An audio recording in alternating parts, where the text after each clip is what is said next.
أعوذ بالله من الشيطان الرجيم. بسم الله الرحمن الرحيم.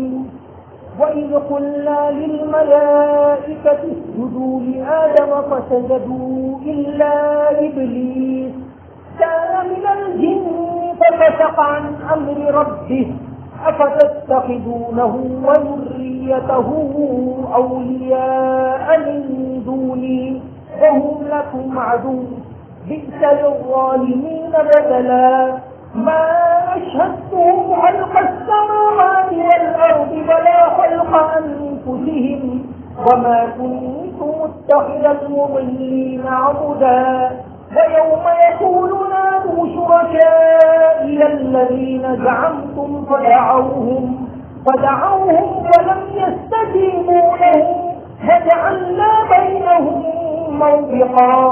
صدق الله العظيم. اس وقت کا تذکرہ سنو جب ہم نے فرشتوں سے کہا کہ آدم کو سجدہ کرو. ان تمام نے سجدہ کیا سوائے ابلیس کے. وہ جنات میں سے تھا، بس اس نے اپنے رب کے حکم کی نافرمانی کی. کیا تم اس کو اور اس کی ذریت کو کارساز بناتے ہو میرے بجائے؟ حالانکہ وہ تمہارے دشمن ہیں، چاہے برا متبادل ہیں ظالموں کے لیے.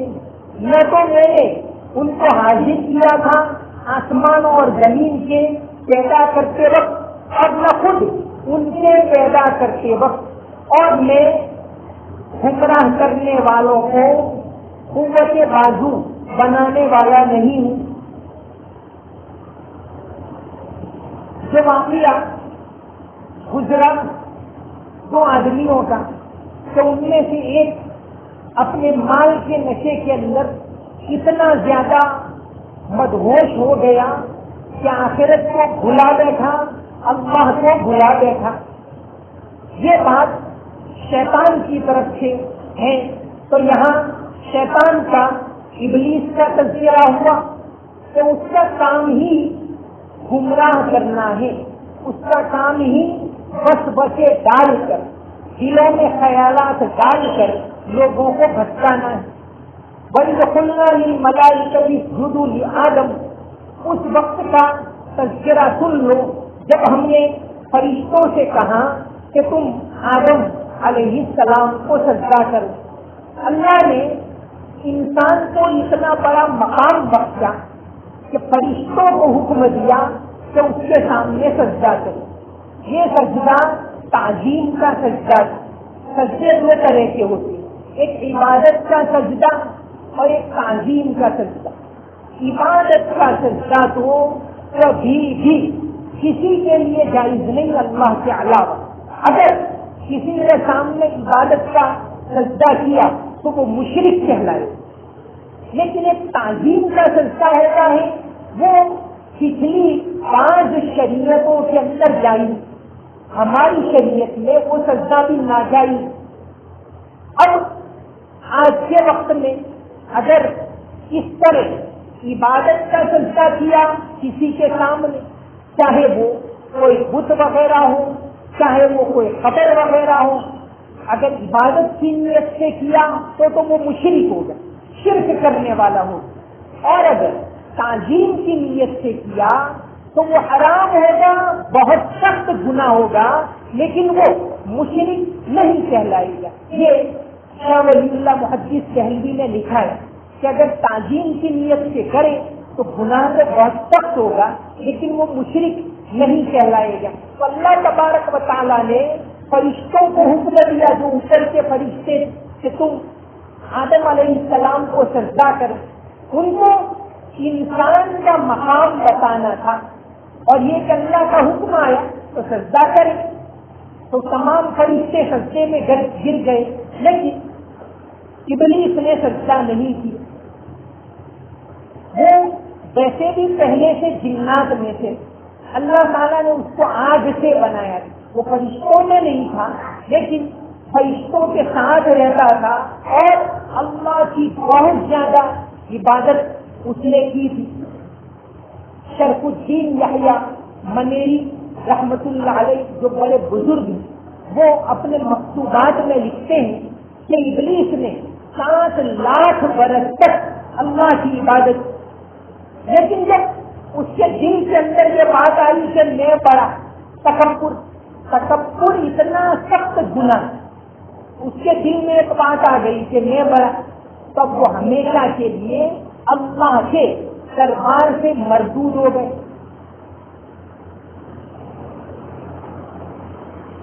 وہ ایک شعر کہا ہے علامہ اقبال نے، کسی بےکس کو اے بے داد گر مارا تو کیا مارا، کسی بےکس کو اے بے داد گر مارا تو کیا مارا، کہ کسی مظلوم کو کے اوپر اس کو مارا کہ کوئی بڑی بات نہیں، کسی بےکس کو اے بے داد گر مارا تو کیا مارا، بڑا یوں ہی مارا جس نے نفس امارہ کو مارا، کہ نفس کے اوپر دباؤ ڈال، آدمی اپنے آپ کو چھوٹا بنا کر رہے، گیا شیطان مارا ایک سجدے کے نہ کرنے سے، گیا شیطان مارا ایک سجدے کے نہ کرنے سے، ہزاروں سال سجدے میں کر مارا تو کیا مارا۔ تو یہ اس نے تکبر کیا تو ہمیشہ کے لیے وہ اللہ کے دربار سے راندا گیا۔ تکبر، دوسرا حسد، کہ اس نے یہ کہا خلقتنی من نار وخلقتہ من طین، اے خدا اس کو تو نے مٹی سے پیدا کیا، مجھے آگ سے پیدا کیا، تو میں اونچا یہ نیچا، مٹی کو میں کیوں سجدہ کروں۔ یہ اس نے کہا، قرآن کی آیت خلقتنی من نار وخلقتہ من طین۔ تو یہ سب سے پہلا گناہ تکبر اور حسد کیا اس نے۔ تو حسد، اللہ نے کسی کو کوئی نعمت دی اس کے اوپر حسد کرنا یہ اچھی بات نہیں، کہ حسد کا مطلب یہ کہ سوچے کہ اس کی نعمتیں چلی جائیں، یہ بات جائز نہیں۔ اور اسی لیے وہ دعا پڑھتے وَمِن شَرِّ حَاسِدٍ إِذَا حَسَدَ، رات کو سوتے وقت قُلْ هُوَ اللَّهُ قُلْ أَعُوذُ بِرَبِّ الْفَلَقِ اور قُلْ أَعُوذُ بِرَبِّ النَّاسِ، یہ صورتیں پڑھ کر سوئے تو اللہ تعالیٰ وسوسوں سے، برے خیالات سے، حسد سے اور بہت سی باتوں سے حفاظت فرماتے۔ تو شیطان نے سجدہ نہیں کیا ابلیس، اور اس نے تکبر کیا، تو اللہ تبارک و تعالیٰ نے اس کو ہمیشہ کے لیے اپنے دربار سے نکال دی۔ اس نے مہلت مانگی کہ میں اس کی وجہ سے راندا گیا، انسان کی وجہ سے تو مجھے مہلت دے۔ اللہ تبارک و تعالیٰ نے قیامت تک اس کو اور اس کی اولاد کو مہلت دے دی۔ تو وہ انسان کو گمراہ کرتے ہیں، غلط خیالات دل میں ڈالتے اور کسی بھی طرح صحیح راستے سے ہٹانے کی کوشش کرتے ہیں۔ تو فرمایا کہ تم اس کو دوست نہ بناؤ، افتتخذونہ وذریتہ اولیاء من دون، کہ تم اس کی بات کو مانتے ہو میری بات کو چھوڑ کر۔ آج کا دور یہ دجالی تہذیب کا دور ہے، اس کے اندر جو بے حیائی بہت زیادہ عام ہے، دھوکہ بہت زیادہ عام ہے، ظلم بہت زیادہ عام ہے، یہ سارے گناہ یہ شیطانی تہذیب اور اس کے اثرات کی علامت۔ اللہ تبارک و تعالیٰ ہماری حفاظت فرمائے۔ تو شیطان کو دوست نہ بناؤ، بلکہ اللہ کو دوست بناؤ، اللہ والوں کو دوست بناؤ۔ یہ اللہ والے جو ہوتے ہیں وہ شیطانی اثرات کو بھانپ لیتے، دیکھ لے تو ان کو نظر آ جاتا۔ ایک تو ہماری ظاہر کی آنکھیں، ظاہر کی آنکھ سے ہم کو سب نظر آتا ہے کہ سفید ہیں، یہ سیاہ ہے، یہ اجالا ہے، یہ اندھیرا ہے، یہ سب نظر آتا ہے۔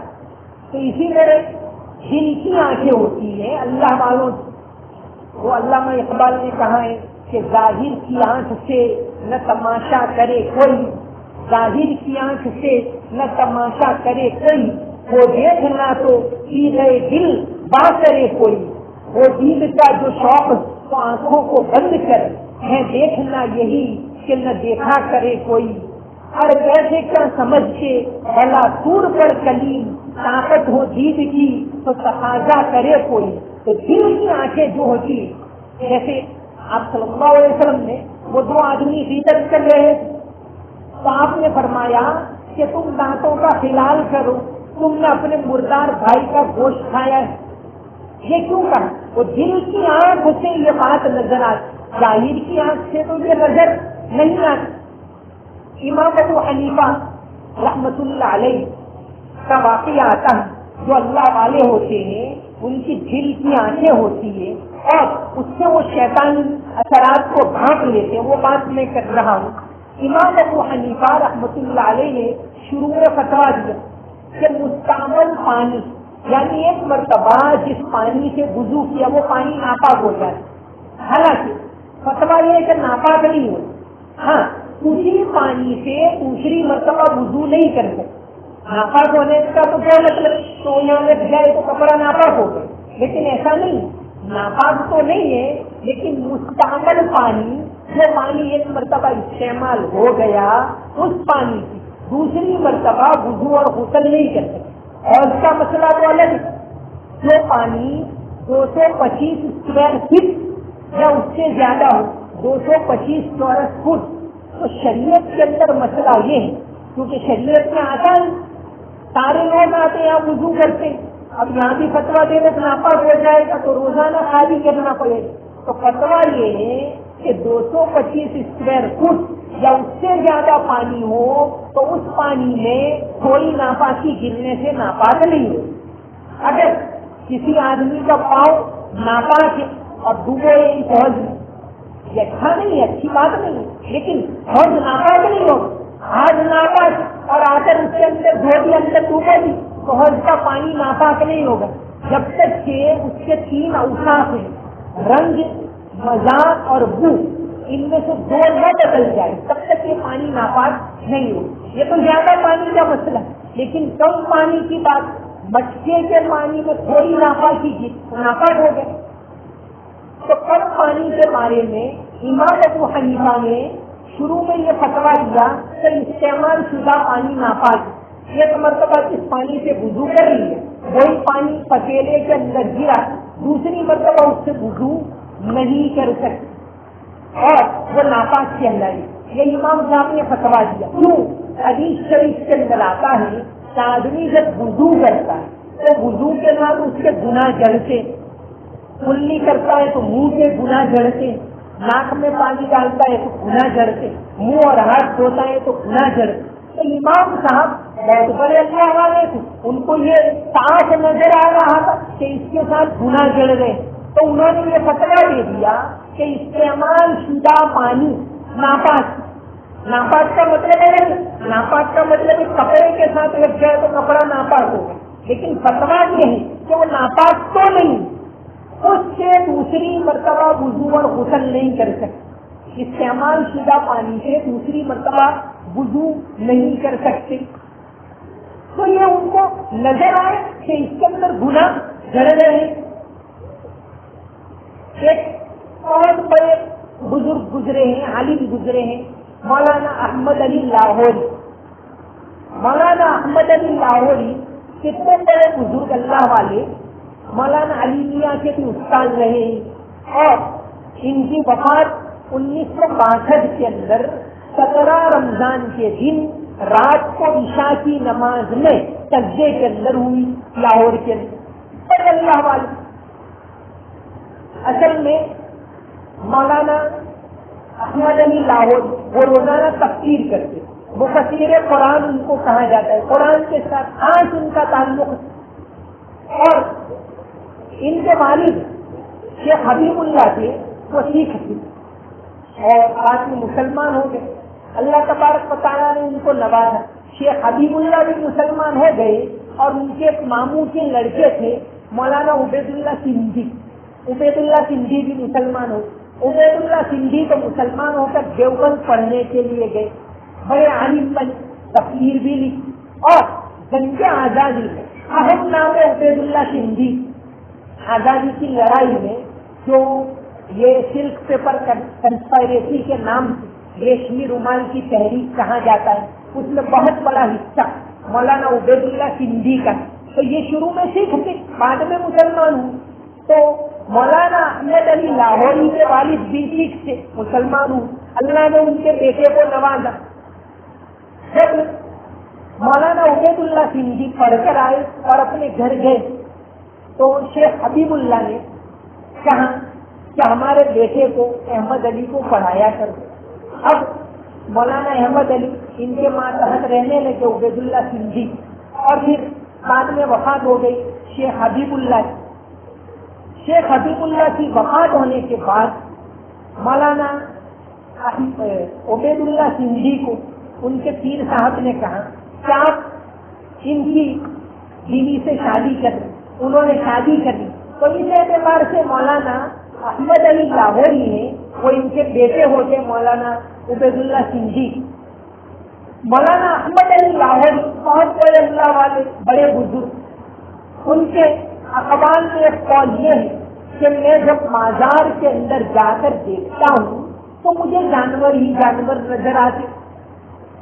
وہ اللہ والے جانور اس اعتبار کوئی دھوکہ دیتا ہے, کوئی سانپ کی طرح دوسرے کو تکلیف پہنچاتا ہے, خود کو فائدہ پہنچے یا نہ پہنچے دوسرے کو نقصان پہنچاؤ, جھوٹ, بے ایمانی, بے حیائی, یہ سارے اوصاف ہیں وہ شیطانی اوصاف. فرمایا اولئک کالانعام بل هم اضل, کہ جو لوگ ایمان کو چھوڑ کر ایسے شیطانی اوصاف کے اوپر چلتے ہیں وہ تو جانوروں کے معنی میں قرآن کے اندر ہے اولئک کالانعام بل هم اضل, بلکہ ان سے بھی زیادہ گئے گزرے. تو یہ شیطان نے ابلیس نے پہلے سے عہد کر لیا کہ میں ان کو برگلاؤں گا, ان کو بھٹکاؤں گا, تو اس کا تو کام ہی یہی. تو فرمایا افتتخذونہ وذریتہ اولیاء من دون, کہ تم مجھے چھوڑ کر یہ شیطان کو اور اس کی آل اولاد کو اپنا کارساز بناتے ہو. کارساز بنانے کا مطلب یہ کہ تم اس کے راستے پر چلتے ہو. وہ بے حیائی کی دعوت دیتا ہے, تم بے حیائی پر چلتے ہو. وہ جھوٹ کی دعوت دیتا ہے, تم جھوٹ پر چلتے ہو. وہ ظلم و ستم عام کرنا چاہتا ہے, تم ظلم و ستم کو اپناتے ہو. وہ انسان کی ہمدردی سے روکنا چاہتا ہے, تم اس سے رک جاتے ہو. وہ سچائی سے روکتا ہے, اللہ کی عبادت سے روکتا ہے, تو تم اس سے رک جاتے ہو. تو یہ ہوا شیطان کو اپنا دوست بنا. تو فرمایا کہ تم اللہ کو چھوڑ کر کسی ابلیس کو اور اس کی آل اولاد کو اپنا دوست بناتے ہو. بالظالمین بدلا, کہ ظالموں کے لیے یہ کام اس کو کارساز بنانا بہت برا ہے. حدیث شریف کے اندر آتا ہے کہ شیطان سمندر کے اوپر اپنی مجلس جماتا ہے ابلیس, اور سب سے پوچھتا ہے, حساب لیتا ہے کہ آج تو نے کیا کام کیا. تو کہنے نے میاں بیوی کے درمیان جھگڑا کروا دیا, جدائی کروا دی, تو بہت خوش ہوتا ہے, اس کو شاباشی دیتا. کوئی کہتا ہے کہ میں نے بچے کو مدرسے میں جانے سے روک لی. تو اس طرح یہ حساب لیا کرتا ہے. شیطان ابلیس ان کی بھی قسمیں ہوتی ہیں. علامہ مجاہد رحمت اللہ علیہ جو ابن عباس رضی اللہ عنہ سے شاگرد ہے, مفسر ہے. مجاہد ہے وہ بہت بڑے مفسر ہے, اور ابن عباس رضی اللہ عنہ جو قرآن کے سب سے بڑے مفسر, اس امت کے بڑے مفسر ابن عباس رضی اللہ عنہ جن کا مزار تاریخ کے اندر ہے, وہ بہت بڑے مفسر. تو ان کے شاگرد مجاہد کہتے ہیں کہ میں نے 30 مرتبہ حضرت ابن عباس سے پوری تفسیر سنی. تو مجاہد نے یہ شیطانوں کی قسمیں لکھی. تفسیر تبری کے اندر یہ لکھا ہے کہ شیطانوں کی بھی قسمیں ہوتی. شیطان کی ایک قسم ہوتی ہے زلندور.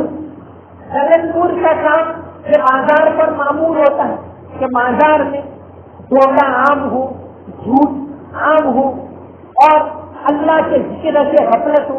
اس کے اوپر یہ معمول ہوتا ہے زلندور کا کام بازار کے اندر. اسی لیے تو فرمایا کہ بازار میں جائیں تو چوتھا کلمہ پڑھیں. شیطان کی ایک قسم علامہ مجاہد نے لکھے آور. آور کا کام لوگوں کو خواہشات پر ابھارنا, گناہوں کے اوپر یعنی خواہشات پر اور زنا کے اوپر ابھارنا, زنا کے اوپر ابھارنا اور زنا کی طرف مائل کرنے والی چیزوں کے اوپر ابھارنا, یہ آور کا کام قرآن میں اللہ تعالیٰ نے فرمایا وَلَا تَقْرَبُوا الزِّنَا إِنَّهُ كَانَ فَاحِشًا، جو چیزیں زنا کا راستہ بنتی ہے اس سے قریب یہ مت جاؤ، یہ بہت برا ہے۔ زنا نہیں، جو چیزیں زنا کا سبب بنتی ہیں اس کے قریب بھی مت جاؤ، إِنَّهُ كَانَ فَاحِشًا، یہ بہت بڑی بے حیائی ہے، وَسَاءَ سَبِیلًا، اور سب برا طریقہ ہی۔ تو یہ آور کا کام ابھارنا اس کی طرف، زنا کی طرف، شیطان کی ایک اور قسم انہوں نے لکھی ہے، یہ ایک لکھی ہے داخل، ایک قسم ہے داخل۔ داخل کا کام کیا؟ جو آدمی گھر کے اندر سلام کیے بغیر داخل ہو تو لکھتے تو داخل اس کے ساتھ اندر چلا جاتا ہے، اب وہ بار بار اس کو وسوسوں میں مبتلا کرتا ہے، گناہوں میں مبتلا کرتا ہے۔ گھر کے اندر جب آدمی داخل ہو تو سلام کرے۔ قرآن کے اندر اللہ تعالیٰ کا فرمان ہے فَإِذَا دَخَلْتُمْ بُيُوتًا فَسَلِّمُوا، قرآن کی آیت حدیث کے اندر تو بڑی تاکید ہے۔ قرآن نے فرمایا فَإِذَا دَخَلْتُمْ بُيُوتًا فَسَلِّمُوا، کہ جب گھر میں داخل ہو تو سلام کر۔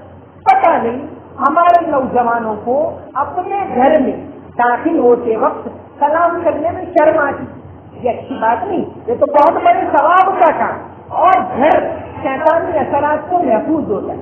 سلام ہے وہ ایک دعا ہے، آپس میں اس سے محبت تو بڑھتی ہی ہے، یہ ایک دعا ہے۔ تو گھر کے اندر جب داخل ہے تو سلام کر۔ تو علامہ مجاہد نے لکھا ہے کہ جو سلام نہ کرے تو داخل نام کا شیطان گھر میں داخل ہو جائے، اب وہ گھر میں گناہوں میں مبتلا کرتا ہے، بے حیائی میں، اور جو ہے آپس میں دوریاں پیدا کرنا، اور یہ ساری باتیں یہ ناظرین کا کام۔ تو گھر میں داخل ہو تو سلام کرے۔ شیطان کی ایک قسم لکھیے والیہان، والیہان کا کام وسوسے ڈالنا، جن کے اندر برے خیالات ڈالنا، اور برے خیالات کو دور کرنے کا سب سے بڑا ہتھیار ہے اللہ کا ذکر۔ آدمی اللہ کو یاد کرے گا، ہر طرح کے برے خیالات ختم ہو جائیں گے، اللہ تبارک و تعالیٰ کو یاد کرے۔ تو یہاں ذکر آیا کہ دجالی دور کے اندر، دجالی فتنے کے دور کے اندر یہ ابلیس اپنا زور سب سے زیادہ لگائے گا، اور اس کے بچاؤ کا راستہ بھی یہ بتایا، اور آگے کی آیتوں کے اندر بھی آئے گا کہ اللہ کا ذکر کرے آدمی، اور گناہوں سے بچے، نیکی کے راستے کے اوپر چلے، جھوٹ سے، زنا سے، بے حیائی سے، بے پردگی سے، اور ہر طرح کی برائیوں سے بچے۔ اللہ کا ولی کون؟ ولی کہتے ہیں کہ اللہ کا ولی جو آدمی گناہوں سے بچے، ہر طرح کے گناہوں سے بچے، وہ اللہ کا ولی۔ ولی بننے کے لیے کوئی یعنی جیسے بہت بڑا ہو وہ ولی بن سکتا ہے، ایسا نہیں۔ علماء لکھتے ہیں کہ جو آدمی گناہوں سے بچے وہ اللہ کا ولی۔ ولی کے پھر درجے ہوتے ہیں چھوٹے بڑے، تو ولی بننا ہے گناہوں سے بچو، اللہ کا ولی بن جاؤ۔ تو یہاں جو پچھلی آیتوں کے اندر یہ بات آئی، وہ دو آدمیوں کا واقعہ آیا تو اس کو تکبر کے اندر مبتلا کیا یہی ابلیس نے۔ تو یہاں ابلیس کا ذکر آیا تو اس نے تکبر کیا اور حسد کیا، اور اللہ تعالیٰ نے قیامت کے تک کے لیے اس کو مہلت دے دیے۔ تو تم اس کے اثرات سے اور اس کی باتوں سے بچو، وما علینا الا البلاغ المبین۔ اللهم صل على محمد وعلى ال محمد وبارك وسلم۔ ربنا آتنا في الدنيا حسنة وفي الآخرة حسنة وقنا عذاب النار۔ ربنا لا تزغ قلوبنا بعد إذ هديتنا وهب لنا من لدنك رحمة إنك أنت الوهاب، واعف عنا واغفر لنا وارحمنا أنت مولانا فانصرنا على القوم الكافرين۔